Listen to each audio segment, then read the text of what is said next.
On Friday, Cristiano Ronaldo had a brace in this match. He now has seven goals in qualifiers.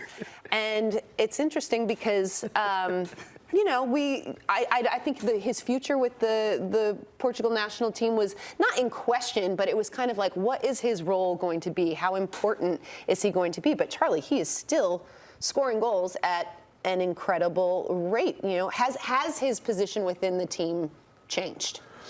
No, it hasn't. As long as he produces, whether he's playing in Saudi Arabia, whether he's playing in China, whether he's playing in MLS, it didn't matter because this is one of the world's best to ever play the game.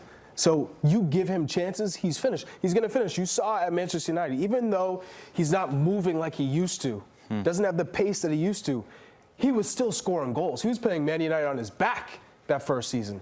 So if you give him quality chances, and this Portugal side is stacked, he will finish. And it's not that Portugal have some big striker that he's going to take playing time from. No one's come and said, this is my spot. The guy that's threatening that is Gonzalo Ramos, and we saw hints of that at the World Cup with Fernando Santos. In a moment, he decided to bench Ronaldo, and it worked well because Gonzalo Ramos against Switzerland scored the hat-trick, right? But with Roberto Martinez, there's been a switch once again to favor Cristiano. And again, let me speak two truths.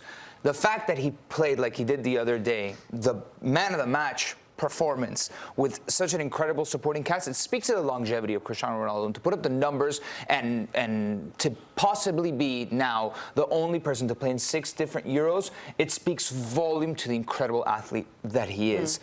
Nonetheless, it's difficult to gauge where Portugal is at right now despite this great start, because when you've got Liechtenstein, Slovakia, with all due respect, who else is in their group? Vodka is their best player. You know, let me read. They were undefeated. They hadn't conceded.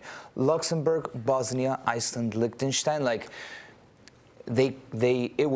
this was a cakewalk for them. It was. But they only conceded 2 goals, and it was just in this game. So it's like that gives you some context of just how dominant they were. Arguably their only real competition in this group. And I think to Nico's point, look, when you see Cristiano Ronaldo do what he's doing in these past few matches, even considering on a week-to-week basis he's playing lowered competition, it just goes to show that he is like the personification of physical excellence, at least as far as we have in this sport.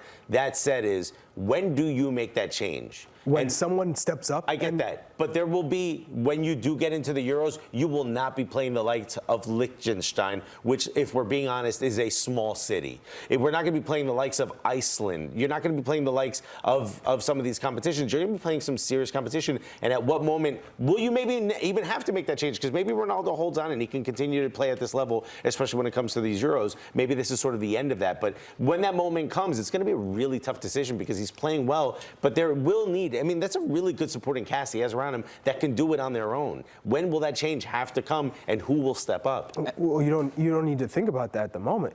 Like you said, his supporting cast is phenomenal. So as Cristiano Ronaldo, do they need Cristiano? They do. Succeed? No, need is different than do you benefit from having him on there? Yeah, of course you do. Yeah. You need. Is he essential to their success at in the Euro moment? 2024? Yes. Okay. Because no one has stepped up to be a clinical goal scorer like a Cristiano Ronaldo. As soon as that happens, then you don't need Cristiano Ronaldo, because right now his role is just to be in the box, be a predator.